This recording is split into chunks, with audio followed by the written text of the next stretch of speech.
शिंदे साहेबांचा स्वभाव महाराष्ट्रातली सर्व पक्षाच्या नेत्यांना ठाऊक आहे. त्यांना एखादी गोष्ट करायची असेल किंवा एखादी गोष्ट बोलायची असेल ते जाहीरपणे बोलतात. नाराजगी असेल तर ते लपून छपून रुसून असं दाखवत नाहीत. ते डायरेक्ट बोलतात आणि ज्यांना बोलायचं त्यांना डायरेक्ट बोलून मोकळे होतात. म्हणून तशी नाराजगी त्यांच्याकडे नाही. आणि एकनाथ शिंदे साहेबांनी प्रत्येक वेळेला त्यांची लढवय्याची भूमिका ही संपूर्ण महाराष्ट्राला दाखवून दिलेली आहे. म्हणून आम्ही नाराजगी दाखवून आता मी तुमच्यावर नाराज आहे मग माझं हे आहे का, नाही, आम्हाला हे पाहिजे, आम्ही हे करणार आहोत, या भूमिकेमध्ये एकनाथ शिंदे साहेब आयुष्यभर जगलेत आणि तेच भूमिका घेऊन ते पुढे जात आहेत.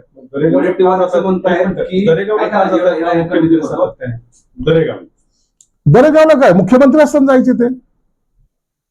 चक्र वाढल्यात आताही असलं तरी जबाबदारी आता जे मुख्यमंत्री म्हणून जी जबाबदारी होती त्यापेक्षा थोडी कमी जबाबदारी हे मान्य करावं लागेल. उपमुख्यमंत्री जबाबदारी तर थोडी कमी असते आणि म्हणून जर ते दरेगावला गेले तर त्यांचं आश्चर्य वाटण्यासारखं काहीच नाही.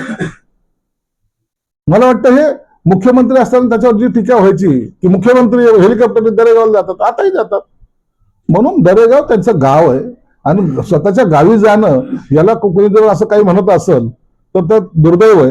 परंतु त्याचा आणि राजकारणाचा काही संबंध नाही. ते असे म्हणाले की शिंदेनी कुंभमेळ्यात जावं आणि नागा साधूंच्या बाजूला बसावं, राऊत म्हणाले दरेगावला जाण्यापेक्षा.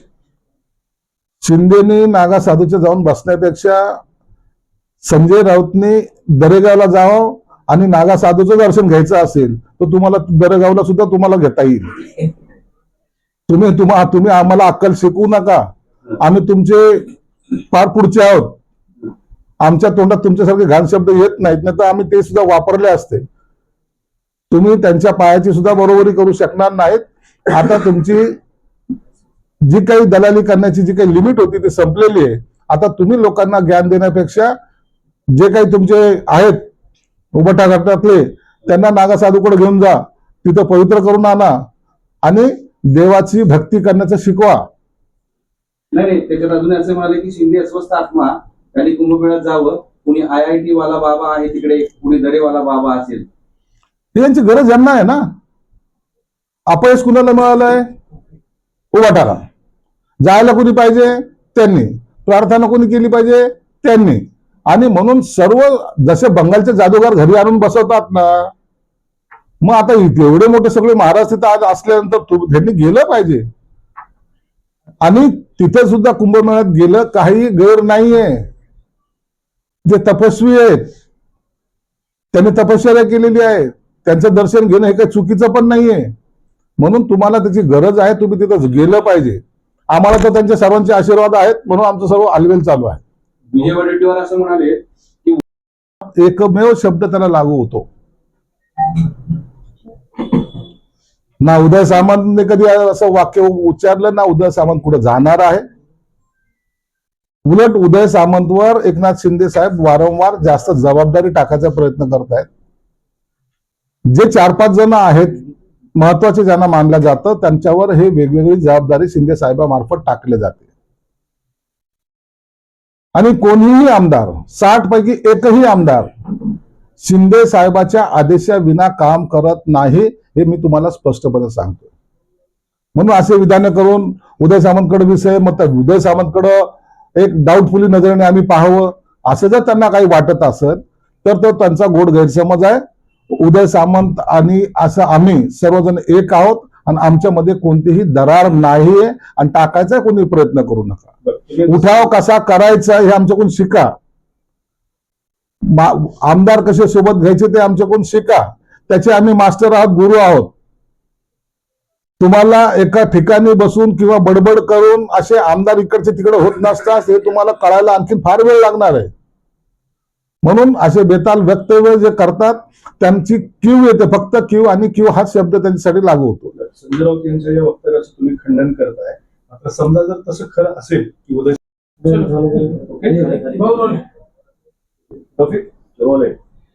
शिरसट साहेब, संजय राऊत यांनी आज एक महत्वाचा गौप्यस्फोट केलेला आहे. तो म्हणजे उदय सामंत यांच्यासोबत 20 आमदार आहेत अशी माझी खात्रीलायक माहिती आहे. आणि त्यांचा सपोर्टचा इशारा होता की ते कधी फुटू शकतात, भाजप सोबत जाऊ शकतात. काय भूमिका आहे त्याची? खळबळजनक विधानं करण्याची एक सवय जडलेली आहे, परंतु विधानं करताना थोडस जरी डोकं वापरलं असतं तर त्या विधानाला महत्व प्राप्त झालं असतं. एखाद्या गटाची स्थापना करायची असेल, एखादा गट फुटायचा असेल तर किती आमदार लागतात यांना माहितीच नसल्यामुळं हे असे बेछूट विधानं करतायत. उदय सामंतकडे 20 नाही आहेत, उदय सामंतकडे 60 आमदार आहेत. आम्ही पण उदय सामंत बरोबर आहोत आणि उदय सामंत आमच्या बरोबर आहे. आमच्यामध्ये फूट पाडण्याचा प्रयत्न करण्याचा हा जो काही प्रयत्न सोबत 20 आमदार आहेत. तर मग असाही प्रश्न उपस्थित होतो की संजय शिरसाट कोणते, म्हणजे ते 20 आमदारांमध्ये आहेत?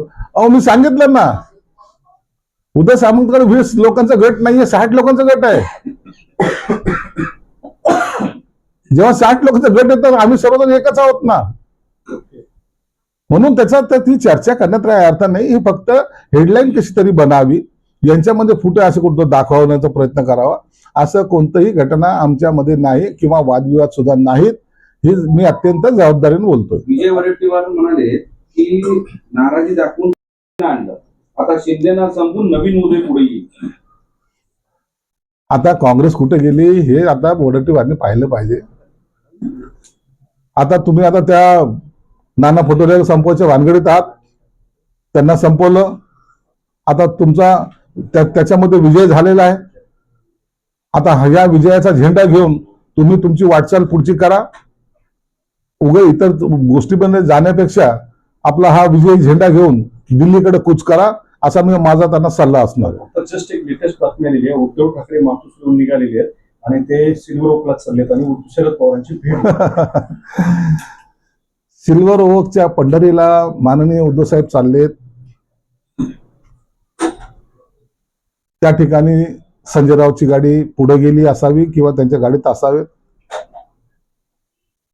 जाऊन आता पर्याय नाहीये, हे वस्तुस्थिती सत्य आहे, काय त्याला लपवण्यासारखं नाहीये. म्हणून सिल्वर ओकचा आशीर्वाद घेणं हे त्यांच्या नशिबी आहे. आणि ही सगळी प्रक्रियेचा सूत्रधार संजय राऊत पुन्हा त्या उभाटाला शरद पवारच्या चरणी लीन करण्यासाठी घेऊन चाललेला आहे. आत्मसन्मान, हिंदुत्व, बाळासाहेबांचे विचार त्याचे सगळ्या डब्यामध्ये घेऊन आता ते शरद पवार साहेबांकडे चाललेत. साहेब आता हे कुठं फेकायचे हे सांगा, कदाचित हे विचारायला ते त्यांच्याकडे जात असावेत. जिल्हा नियोजन समितीचं काही कामांचं फेरनियोजन वगैरे होणार आहे का, किंवा काय काही आढावा घेतलाय का? संभाजीनगरचा पालकमंत्री झाल्यानंतर आताही मी आणखी जिल्हाधिकारी असतील की इतर अधिकारी असतील यांची बैठक घेतलेली नाही. निश्चित 26 तारखेला झेंडावंदनच्या नंतर त्यांची बैठक आयोजित केली जाईल. ज्या काही अतिरिक्त प्रमा दिलेल्या आहेत आणि त्यांचे वर्क ऑर्डर झाले नाहीत ते सर्व रद्द करण्यात येतील. चुकीच्या ठिकाणी जर काही खर्च नजरेस आला तर ते कामं सुद्धा रद्द करण्यात येतील. अनेक ठिकाणी ठेकेदारांनी रुईन केल्याचा सुद्धा काही गोष्टी माझ्या कानावर आल्यात, त्यांच्यावर सुद्धा लवकरात लवकर गुन्हे दाखल करण्याचा माझा मानस आहे. म्हणून जनतेचा असलेला हा पैसा जनतेच्या उपयोगासाठी आला पाहिजे. ही तुमची आमची पर्सनल प्रॉपर्टी नाहीये, याचं भान आपण जर ठेवलं तर चांगले समाज उपयोगी कामं होऊ शकतील आणि ते करण्याचा माझा मानस आहे. म्हणून 26 तारखेच्या बैठकीत या सर्व गोष्टीचा आढावा मी घेईल आणि मग पुन्हा एकदा हा सर्व आढावा घेतल्यानंतर योग्य तो निर्णय सुद्धा घेणार आहे. सर्वात प्रथम या शहरामध्ये वाढणारी गुन्हेगारी जी आहे त्या गुन्हेगारीला आळा बसवण्यासाठी आपण दरवेळेला पोलिसाला दोष देत असतो, परंतु पोलिसाची मानसिकता किंवा त्यांच्याकडे असलेली वाहनं हा सगळ्यात महत्वाचा आणि गंभीर प्रश्न आहे. पोलिसांची गाडी 100च्या स्पीडने जाते, म्हणजे आरोपीची गाडी 100च्या स्पीडने जाते आणि पोलिसाची गाडी 60च्या स्पीडने जाते. हा सगळा जो फरक आहे हा कुठेतरी संपला पाहिजे. आपण पोलिसाकडून अपेक्षा करताना त्यांना चांगलं सुद्धा देणं हे आमचं शासन म्हणून आमचं कर्तव्य आहे. म्हणून ह्या 15-20 दिवसामध्ये पोलिसांसाठी, स्पेशली पोलिसांसाठी 20 स्कॉर्पिओ हे खरेदी करून त्या पोलिसांना त्या तपासाच्या कामासाठी हे देण्यात येणार आहे. घुसखोरांसंदर्भात छत्रपती संभाजीनगर जिल्ह्यामध्ये 10,000पेक्षा जास्त बांगलादेशी नागरिक आहेत. त्यात सर्वात जास्त सिल्लोडला आहेत असा दावा भाजपचे नेते किरीट सोमय्या यांनी केलेला आहे. आणि ते स्वतः दाखल झालेत सिल्लोडमध्ये हे सगळं पाहण्यासाठी विचारण्यासाठी. आम्ही पोलीस, महानगरपालिका आयुक्त आणि कलेक्टर याची मी संयुक्तिक एक बैठक घेणार आहे. जसं मराठा आरक्षणच्या वेळेला सर्वे झाला होता त्या पद्धतीने घरोघर सर्वे जाऊन सर्वे करणार आहोत. हे तिन्ही एजन्स्या, कॉर्पोरेशन्स, पोलीस आणि कलेक्टर आणि ग्रामीण एसपी यांना संयुक्त यांची एक टीम बनवून एक आठवडा किंवा 15 डोर टू डोर जाऊन या सगळ्या गोष्टीची माहिती आम्ही घेणार आहोत. अनेक वेळेला आमच्या निदर्शनात असं आलं आहे की जे काही आधार कार्ड बनवत आहेत ते आधार कार्ड बनवणारी सुद्धा एक टोळी या शहरात कार्यरत आहे. इलेक्शन कार्ड देणारी सुद्धा टोळी या शहरात कार्यरत आहे. म्हणून या सगळ्या बाबीचा सखोलीने एक प्लॅन करून या शहरामध्ये, या जिल्ह्यामध्ये जे बांगलादेशी घुसखोर आहेत त्यांना पकडण्याची मोहीम आम्ही आता सुरू करणार आहोत. आणि तुम्हाला दिसेल की या 15-20 दिवसामध्ये एकही बांगलादेशी या शहरात राहणार नाही याची काळजी आम्ही घेणार आहोत. तुमचे आमदार आहेत सिल्लोडचे आमदार आहेत तुमचे अब्दुल सत्तार, त्यांच्या मतदारसंघात हे प्रमाण सर्वाधिक आहे. त्यामुळे तिकडचे स्थानिक कार्यकर्ते ते आरोप तुमच्या आमदारांवरती करतात. आज कोणत्या मतदारसंघामध्ये आहेत नाही आहेत त्याची माहिती माझ्याकडे नाहीये. परंतु ज्या ज्या ठिकाणी असेल, मग माझ्या मतदारसंघात असले तरी त्या सर्वांना बिलकुल शोध मोहिमेद्वारे त्यांना पकडले जाणार, त्यांच्यावर कारवाई केल्या जाणार आणि त्याला सपोर्ट करणाऱ्यावर सुद्धा कारवाई केली जाणार. पण वोट ज्यांच्याकडे दाखवलं जाते अब्दुल सत्तार त्यांच्याबद्दल काय वोट होईल? कोणीही असो, अब्दुल सत्तार असो की संजय शिरसाट असो का आणखीन कोणीही असो, ज्या ज्या मतदारसंघामध्ये असे बांगलादेशी घुसखोर सापडतील त्यांना माफी नाही, त्यांच्यावर कडक कारवाई ही आम्ही करणार आहोत म्हणजे आहोत. नगरसेवकांचे प्रवेश का रखडले, का होत नाही? का रखडलेत हा प्रश्न आमच्या समोर नाहीये. एकनाथ शिंदे साहेबाची जी आभार यात्रा सुरू होणार होती त्यामध्ये प्रवेश घ्यायचा असं निश्चित करायचं होतं. परंतु शक्यतो त्या नगरसेवकाचा प्रवेश हे 23 तारखेच्या पूर्वी म्हणजे 22 तारखेलाच कदाचित मी मुंबईला घेण्याचा प्रयत्न करतोय शिंदे साहेबांचा वेळ घेऊन. आणि त्यानंतर तुमच्या या सर्व नगरसेवकाचे प्रवेश उबाटामधले खास करून हे शिवसेनेत येतील. धनंजय मुंडे अधिवेशनामध्ये असं म्हणले शिर्डीच्या की पहाटेचं शपथविधी षडयंत्र होतं. मी अजित पवारांना म्हटलं की जाऊ नका, मला तरी ते गेले, कुठेतरी बदनामी करण्याचे षडयंत्र होतं. आता तो त्यांच्या पार्टीच्या अंतर्गत विषय आहे. आणि धनंजय मुंडेने अजितदादांच्या तोंडावर जेव्हा बोललेलं आहे की ते षडयंत्र आहे, तुम्ही जाऊ नका, ते जर पहाटेचं षडयंत्र होतं तर त्याच्यानंतरचा जो सहभाग आहे, जो 2.5 वर्षाच्या आमच्या कालखंडामध्ये ते युती म्हणून आले त्या टायमाला ते उघडपणे आले, त्यामध्ये कुठेही षडयंत्र वाटलं नाही. त्यामध्ये धनंजय मुंडे मंत्री होते तेव्हाही ते षडयंत्र वाटलं नाही. आता निवडून सुद्धा महायुतीच्या या सगळ्या याच्यामध्ये आलेत. आता तर महायुती निवडणुकीमध्ये झाले ना, तेव्हाही षडयंत्र वाटलं नाही. आज ते मंत्री म्हणून त्यांनी शपथ घेतली तेव्हाही षडयंत्र वाटलं नाही. म्हणून सोयीचे स्टेटमेंट त्यांनी दिले आणि ते त्यांच्या नेत्यांना जर आवडत असेल तर त्यांचा पक्षाचा अंतर्गत प्रश्न आहे. नाशिक आणि रायगडच्या पालकमंत्री पदाला स्थगिती देण्यात आलेली आहे. तिथं स्थानिक पदावरून विरोध झाल्यामुळे हा ठीक केलं होतं. तर संजय राऊत म्हणतात की महायुतीत पालकमंत्री पदावरून वाद होणं हा बहुमताचा अनादर आहे. आता फक्त खून आणि मारामाऱ्या होणं बाकी. आमच्या महायुतीमध्ये काय चाललं याच्यात संजय राऊत सारख्याने नाक खुपसायचं काही कारण नाही. 1-2 ठिकाणी जे काही आता स्थगिती देण्यात आली त्याचं कारण तसे आहेत. स्थानिक मंत्री किंवा तिथलच्या असलेल्या आमदारांची संख्या लक्षात घेता कुणाला दिलं पाहिजे, काय केलं पाहिजे याचा निर्णय हे वरिष्ठ लोक घेत असतात. म्हणून जर मुख्यमंत्र्यांनी त्यांना स्थगिती दिली असेल तर उद्या परवा दिवशी मुख्यमंत्री जेव्हा येतील भारतात त्या टायमाला त्याच्यावर योग्य तो निर्णय सुद्धा होईल. आणि म्हणून योग्य निर्णय, एखाद्या वेळेला एखादा निर्णय आपला चुकला तर तो मागे घेण्याची क्षमता किंवा ती तेवढी ताकद या मुख्यमंत्र्यामध्ये आहे. म्हणून त्याला भांडणाचं स्वरूप देण्यापेक्षा समजदारीचं स्वरूप त्याला दिलं पाहिजे. आणि तिघही नेते हे एकत्रित बसून पुन्हा एकदा निर्णय घेतील. आपल्या शहराचा विकास आराखडा मंत्रालयाकडे गेलेला आहे, त्याला मागे आता जवळपास 6 महिने झाले, तर त्याला गती कधी मिळेल? पोलीस अधिकारी आहेत त्यांच्या विरोधात आता फौजदारी खटला चालणार आहे. मॅजिस्ट्रेटचा अहवाल मुंबई हायकोर्टासमोर सादर झालेला आहे. पोलीस एन्काउंटर मध्ये तो जो आरोपीचा मृत्यू झाला होता त्याच्याबद्दल संशय आहे. बदलापूरच्या घटनेमध्ये जो आता अहवाल त्यांनी सादर केलाय त्याच्यावर न्यायालयाने जो काही निर्णय दिलेला आहे त्या निर्णयाचं अंमलबजावणी केली जाईल. आणि जो त्याच्यात दोषी असेल, जर तो एन्काउंटर चुकून झाला असेल किंवा जाणून बुजून केला असेल तर त्यावर न्यायालय योग्य तो निर्णय सुद्धा घेईल.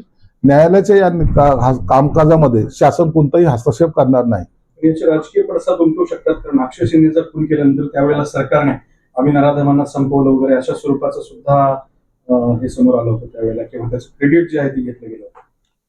हे बघा, अक्षय शिंदे जो होता तो नराधम होता हे सर्व जनतेला माहिती आहे.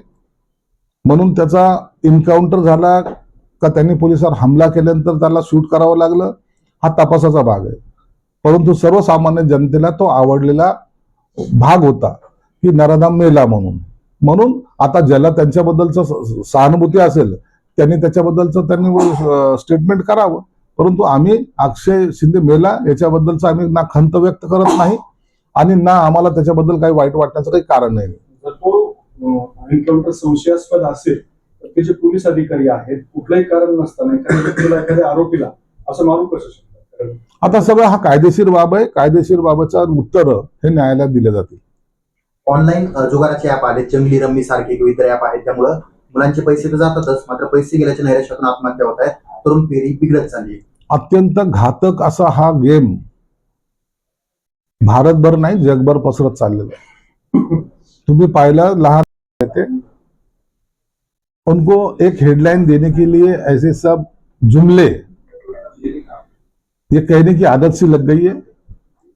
उदय सामंत के पास 20 आमदार नहीं है, उदय सामंत के पास 60 आमदार है. हम सब एक ही गुट के हैं. मेरे पास भी 60 आमदार है. इसका मतलब क्या होता है कि हम सब एक है. ये जो दरारें डालने की कोशिश की जा रही कि उदय सामंत कुछ तो अलग से करने जा रहा है, ये शक की सुई उसके तरफ कैसी जाए ये दिखाने की संजय राउत की कोशिश है. और उसे ज्यादा महत्व हम देते नहीं. हम सब साथ में काम करते और अच्छे तरीके से एकनाथ शिंदे साहब के नेतृत्व में काम करते हैं. सर, किरीट सोमैया सिल्लोड आ रहे हैं, बांग्लादेशियों की संख्या काफी ज्यादा है, ऐसा उनका कहना है, सबसे ज्यादा है वहां पे सिल्लोड में, कहना है. सर, क्या है आपका व्यू इस पे, आप क्या बताएंगे, क्या आपकी योजना है? बांग्लादेश के जो लोगों की संख्या है वो सिल्लोड में नहीं, शहर में भी कई तरीके का हमको देखने को मिल रही है. तो अभी मैं अगले ये वीक में पुलिस कमिश्नर, ग्रामीण एसपी, कारपोरेशन कमिश्नर और कलेक्टर, इनकी सबकी एक ज्वाइंट मीटिंग लगा रहा हूं. उस माध्यम से एक अलग से सर्वे किया जाएगा. ये सर्वे में जहां जहां ये लोग हमें दिखाई देंगे, जिन्होंने किसी ने बोगस आधार कार्ड के माध्यम से यहाँ रहने की कोशिश की है, किसी ने इलेक्शन कार्ड बोगस बनाया है, तो उनको सबकी छानबीन की जाएगी और जो मिलेंगे उसको कड़ी से कड़ी सजा हम देंगे और यहाँ के सब बांग्लादेशी यहाँ से हटाने की कोशिश हमारी रहेगी. सर, दो गार्डियन मिनिस्टर को लेके विषय है, 2 जगह पे स्थगिति मिली है, क्या बताएंगे सर आप, क्यों स्थगिति है और क्या कारण है इसका? स्थगिति का कारण एक है कि वहां जो नियुक्ति की गई है तो वो पार्टी के अंदरूनी कुछ मंत्रियों को वो अच्छा नहीं लगा है. उन्होंने तकरार की है और वो तकरार के माध्यम से सीएम साहब ने उसको स्थगिति दी है.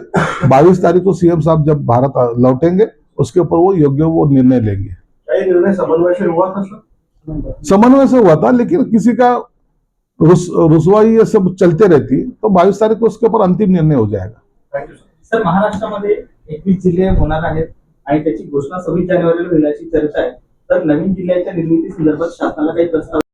फेब्रुवारीच्या अखेरपर्यंत या सर्व आराखड्याला मंजुरी देण्याचा आमचा प्रयत्न राहणार आहे. हायकोर्टाने काही निर्देश दिल्यामुळे काही लोकांची सुनावणी सुद्धा चालू आहे. म्हणून हायकोर्टाच्या आदेशाचं अवमान करायचा नाही, त्या पद्धतीनेच काम करायचं. म्हणून हा आराखड्याला थोडा विलंब लागलेला आहे. फेब्रुवारी 8 पर्यंत याला मंजुरी मिळेल. सर हिंदीत लागेल. सर संजय राऊतने महाराष्ट्रात 21 जिल्हे, महाराष्ट्रामध्ये नवीन 21 जिल्हे होणार त्याची घोषणा सोशल मीडियावर तशी चर्चा चालू आहे. नाही, असा कोणताही प्रस्ताव नाहीये. नवीन जिल्ह्याची निर्मिती करताना सर्व महसुली बाबीचा तपासाव्या लागतात, त्या ठिकाणची उपलब्धता तपासावी लागते.